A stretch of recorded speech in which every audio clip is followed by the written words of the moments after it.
All righty, here we go. Wednesday, May 20th. And time for another Water Cooler Wednesday, joined by James, or by James, Jane. by Hey, Dwayne Gibbs. Dwayne, how you doing, buddy? good man. Good, good, good. Uh, I'll tell you, we've been busy, busy, busy, and already doubled the amount of volume we did last year. In all 2025. Not sorry, we didn't double it. We've matched that already this year, is what I meant to say. So within the first 5 years or 5 months of the year, pretty good. So happy with that. And a lot of people, a lot of clients of ours buying notes through again just a variety of sources, that we have, and some are known, some are not. I mean, some are just deals that come to me simply because been around long enough, established relationships, and that's always a good thing. So everything going great in the industry. Last time we talked about the non-performing notes and that sort of thing. Are they coming? Are they not coming? And again, there's an increase in foreclosures, but nothing that shows anything remotely close, I think, to showing a lot of inventory on the non-performing loan side. Still overpriced, in my opinion. We'll see how that goes in the future. But right now, with the caliber of performing notes that you have, that's my recommendation. Focus in that particular area until we see a price adjustment. So, speaking of price adjustments, I had something happened, Dwayne, that was really a first for me. And it's been a long time since I've seen a first. Mm. Something I've never seen it happen before, and almost missed it, but I figured it out fairly quickly, and boy, it really raised a flag up for me just to get the word out so people know and scrutinize a little bit, because I think what I'm going to show you is something where people do get a little bit lazy and have a tendency to look at the bottom line and not really take it a little further just to check. This industry is really a lot of checks and balances, right? Trust but verify. We do that a lot in this business. Okay, this is what you're telling me the numbers are. Now show me the actual documents. This is what you're showing the unpaid balance is. Now let me see a payoff letter. So there's always this. You say the taxes are paid, but online it still shows they're not paid. Can you show me a receipt? That sort of thing. So we always have to do a series of that, everybody, because at the end of the day, you're buying paper. So what's written on the paper is what you're buying, everybody.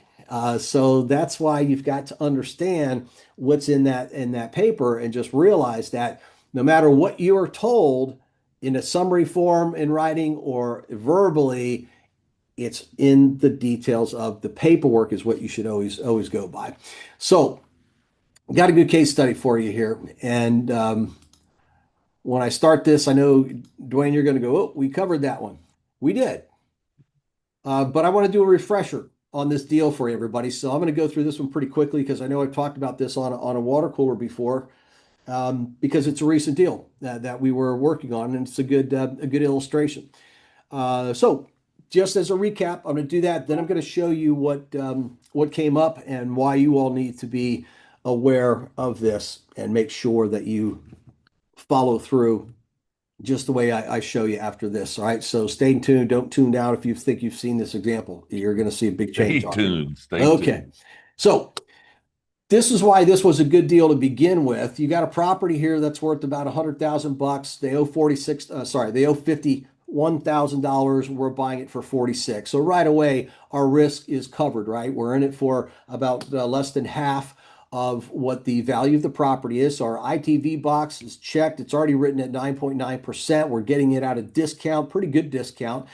So we know that our return's going to be higher than that, et cetera, et cetera. I don't have that math in front of me, but you can kind of get the gist of that just at looking at the numbers. We also have a very well-seasoned note where the party's been in there since 2018. So that means we're going to look at the payment history. It's being escrowed. I mean, so these are all signs where I'm like, hey, this one's worth taking a look at. So we take a look at the collateral, right? A working class neighborhood, all the homes, similar construction, similar year built in Muskogee. Again, just a good working class area. And boom, you start doing the research, right? So, second level of due diligence, we start to get online. What does the county report say on this? What's the sales history on this thing? What's the title possibly look like? And then we get on to the mapping and GIS and the assessor's office. I can see the whole lot line of this, verify everything. So just going through all this series of due diligence, taxes, the whole thing, tax assessed value, mortgage deeds, done all of that. Okay, so good deal. We got a good price on it. Like I said, we're coming in at 90% of the balance, but a 46% ITV and an 11.5% yield. Boom. Okay, so all of that looks good. That's just a quick review of where we were on this deal. And we were getting really close to closing this, except we were at the final step where we had to put the money into escrow. And I held up. And I did this with one of my elite level partners, and I told him, I said, John, hold up on this one. Um, we were waiting for the title and the BPO to come back. Oh, I'm sorry. On this one, I didn't get a title report. Didn't need to because I looked at the county records, and this was a note again that was not been traded. It was created back in 2018. There was nothing in front of it that was of any concern. So I passed on the title report because public records are pretty darn good, and I'm pretty darn good at doing title work myself. So passed on that, but went ahead and got the BPO. So waiting on the BPO, waiting on the BPO. About 3 days go by, and we finally get the BPO. And by the way, when things like that happen, just make your seller aware. I ordered the BPO. Hey, sorry, still waiting, still waiting. And BPOs typically take 3 to 5 days, everybody. So your seller should be aware, but it's always comforting for them just to let them know, hey, haven't seen anything yet. And finally, I get the BPO. And that's what I'm looking at. Hmm. So if you recall, the value is supposed to be about 100 grand. And they're coming in at a 30-day quick sale at 50, half. I did research on the property value myself, and I was convinced it was worth about 100 grand. So when I got this BPO back, I'm like, wow, what happened here?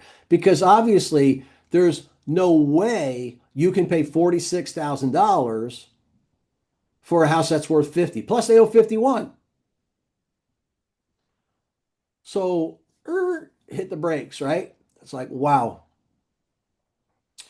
And my mind went immediately to, well, that's shocking, because boots on the ground must know something that the online sources don't know.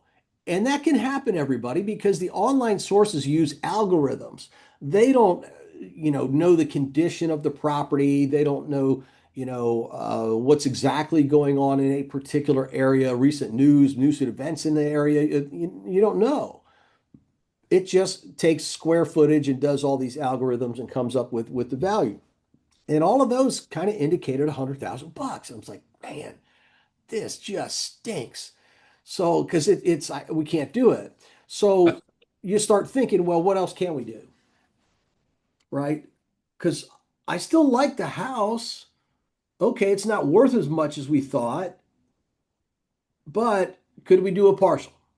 Could we Yes. do a multi-stage buyout? That sort of thing. And I proposed those. And I sent them off to the seller. And this note actually is being what we call brokered. Okay, so I sent Mm. it back to the broker, not to the actual owner of the note, but to the broker. And a guy I bought, well, we just closed on 3 deals this week from the same broker. So the guy does a good service, brings us good deals. He makes money, we make money, everybody's happy. So I sent it back to him, and I was like, oh man, I'm just so disappointed in this. And I scheduled a call with my partner client on my elite level program. And I said, we need to go over something. So we scheduled something for the next morning. So the next morning, start to go through this and start to show them, here's what we have. And I looked at this deeper.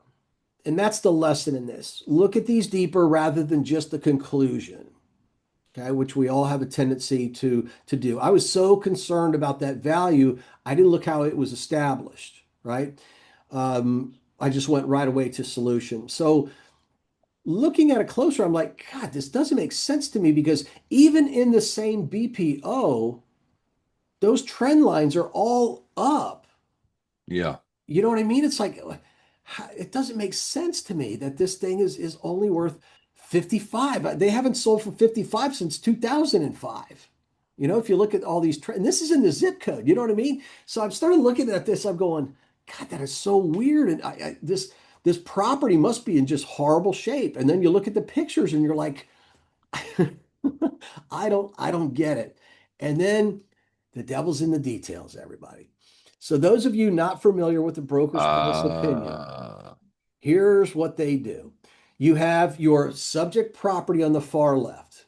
Then you have three comparable sales.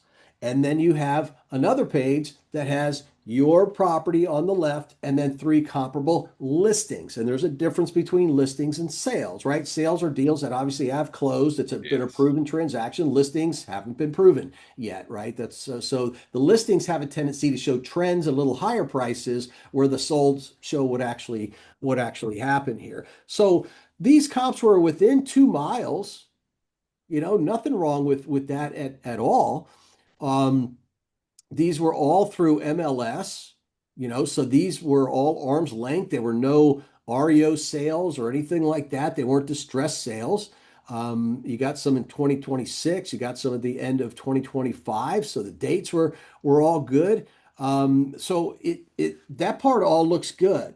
And what the real estate agent who does the BPO, what they do is they make adjustments on the BPO that are line itemed, and they make adjustments because these homes are not exactly right, exactly the same. In other words, if you're doing a BPO and it's in a subdivision where you have two brand new homes and they are exactly the same square footage, exactly the same architect type, exactly the same construction, they both have two-car garages, they both have a pool. If everything is identical, then you don't have to make a whole lot of adjustments, right? They're the same. But if one house is 3 bedroom, 2 bath, and you've got another one that's a 2 bedroom, 1 bath, you've got to make some adjustments in there because a 3 bedroom, 2 bath is superior to a 2 bedroom, 1 bath. Okay. But if you're comparing it to a 4 bedroom, 3 bath, now your property is inferior to a 3 bedroom, 2 bath to a 4 bedroom, 3 bath. It's that sort of thing. So they look at all the different light items when it was built. Obviously, if you're comparing a home that's built in 1900 and you've got another one that's built in 1985, the one in 1985 is worth more. It's newer construction, right? So you have to make adjustments on all these things. So agents and appraisers are taught this technique of how you have to adjust. Now, I've always said when you see a large adjustment, you really have to scrutinize the BPOs because that means that the agent had to put more of their input in it. You want these homes to be, as close to identical as you possibly can. But in the real world, that doesn't quite exist. So the agent has to figure out. So, for example, our site size is 68 square feet. The first subject property is 5,700 square feet. The next one's 22,000 square feet. Wow. So you've got to make adjustments, and you can see that the agent made adjustments there. They look at the condition. Ours, they said, is in average condition. The other property next to us is also in average condition. Whoops. So why she made an adjustment there, I have no idea. There's one in fair condition. Fair is less than average and no adjustment. One's in poor condition and she made an adjustment there. Our house was built, the one we're looking at, in 1949. Okay. One of them's built in 1950. That's good. 61 and 1910. They need to make adjustments there. No adjustments were made. Okay. So that's one thing you start to notice. Now, here's the kicker, and I'm going to teach this one from the listings because it's a little bit easier, I think, conceptually. So we went from comparable sales now to comparable listings. These are homes that are on the active market for sale right now, and we have what their current list price is. So I'll look at the first one here, which is listed at $90,000. It's been on the market for 118 days. All right. So let's look at the adjustments. That property they say is in good condition. Our property's in average condition. So which one is superior? Is good better than average? Yes. So the property in good condition is superior. Therefore, you need to make an adjustment. But the adjustment is a negative. When the comparable sales is superior, you subtract the adjustment because you can't adjust your comp, you can only adjust the other properties. So think of it this way, if you have two properties that are identical, one has a pool, one doesn't, and you're assessing the value of the one that doesn't have a pool, and you're comparing it to a property that has a pool, well, that one is superior. It has a pool. Okay, what is a pool worth? And let's say a pool is worth $8,000. You would then subtract $8,000 from the value of that property because your comp doesn't have it. That's how it's done. Look how this agent made her adjustments. She added $5,000. She didn't subtract it, she added it. Complete opposite of what you're supposed to do, everybody. Ours has more square feet. So in that case, ours is superior, theirs is inferior. So you're supposed to add. What did she do? She subtracted. Got it completely. Look, ours is in average condition. This one's in poor condition. So she subtracted $2,000. You don't subtract, it's in poor condition. You don't make it worse. You add to it. That's how She's you new. make your adjustments. So this real estate agent completely bombed Real Estate 101. And therefore, the BPO was completely wrong. Completely wrong. So guess what I did, Dwayne? You I got a used new my BPO. I used my old, well, before I would do that, I said, you know what? I'm going to use AI. And Good I'm going to rock. pop this in AI. And the first thing I'm going to ask my Grok AI is, what do you see on this report that the real estate agent did wrong? Did it pop it out? Oh, of course. Yeah. First thing Yeah, it did. yeah, yeah. Yeah. First thing it did is like, yeah, the adjustments is obviously. I said, okay. I said, so I want you to take these same comparable sales and I want you to do the adjustments the right way and come up with a fair market value. Hmm. And when I did that, it came out 95 to 100,000. Right where you should be. Right Did where you you order a new BPO or just go off of No, I got a Rock? refund on this BPO is what I did.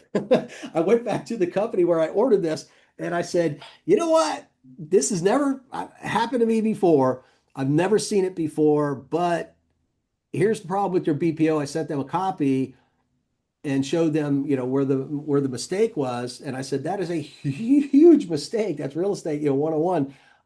First of all, never use this agent again. And secondly, I want a refund. And they complied. They did that. Um, and I'm not doing this to bash real estate agents, everybody. Like I said, I've been doing this for a long time. I used to be an appraiser myself. So I mean, I I get it.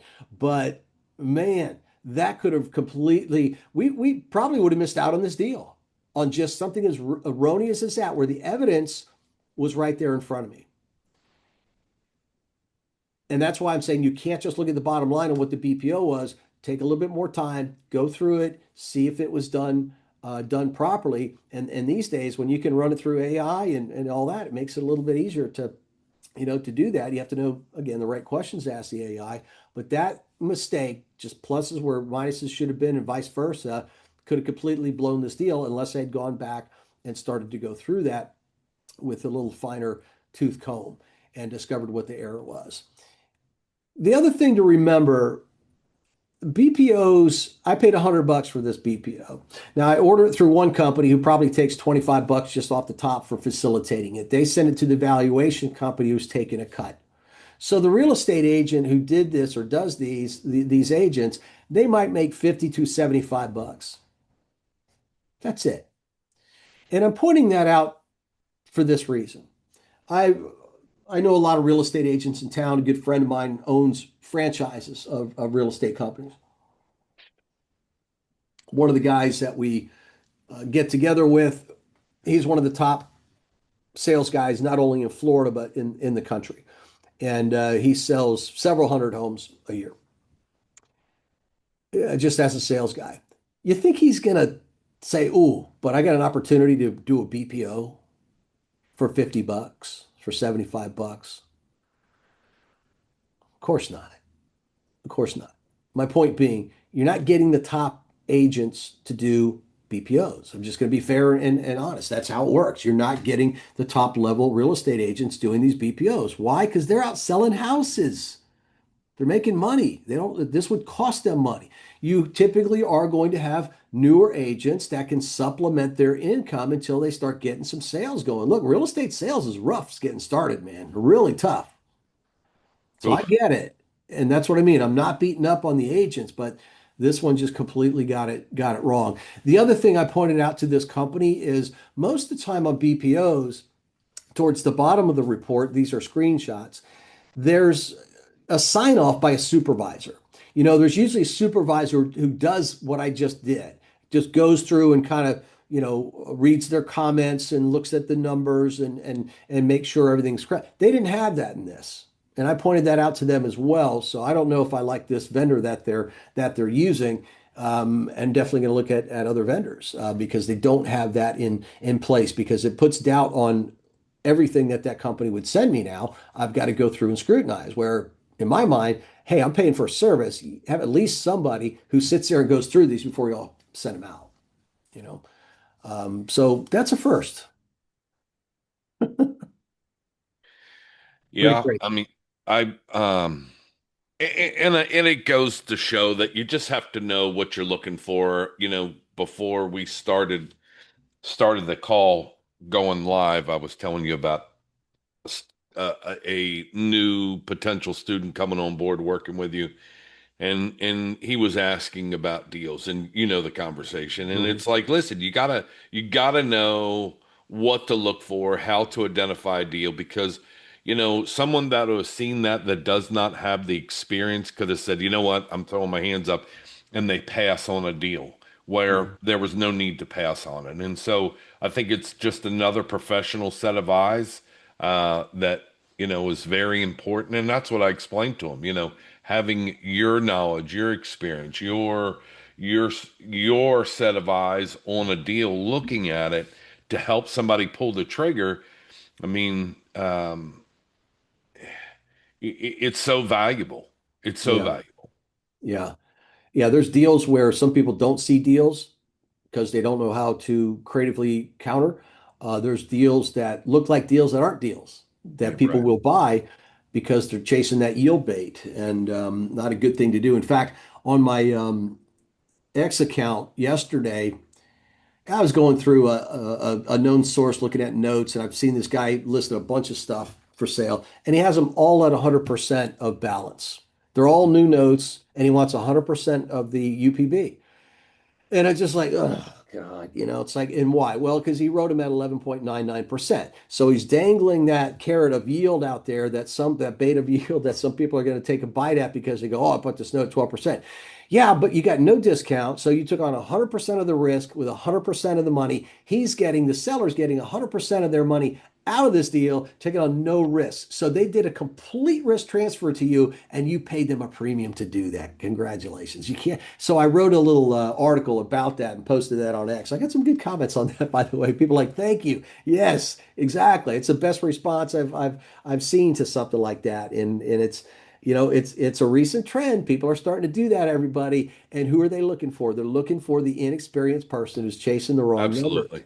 And when you don't understand that risk transfer and everything that's involved in it, Look, you may get lucky and buy one of those notes and everything works out fine. I'm not saying it won't, but you know what? The Eventually, likelihood of it not. numbers catch up with you, everybody. They Yeah, certainly do. And so yeah, it is. And it's seemingly little things like that. I mean, here, a plus and minus sign.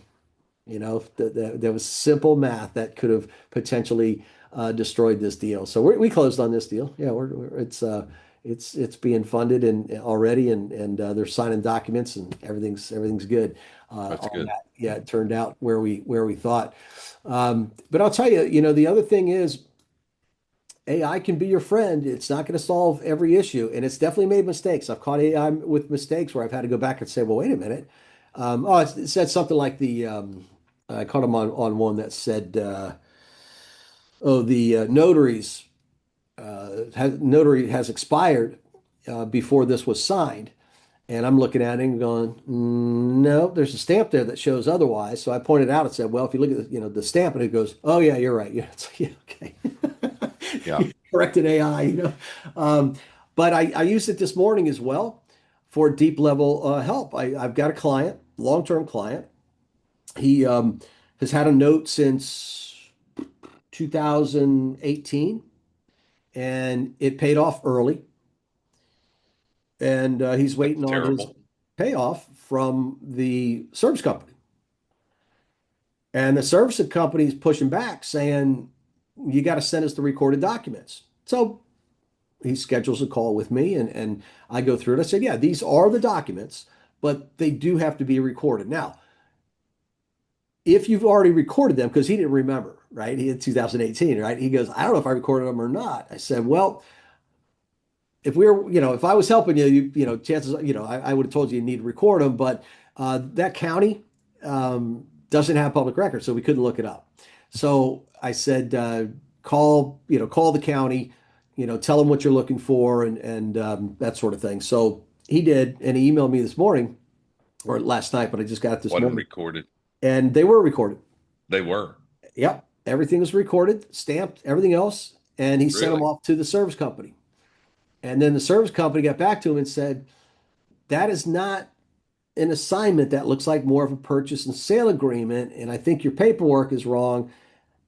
You need to go back and record the documents the right way and find the real assignment.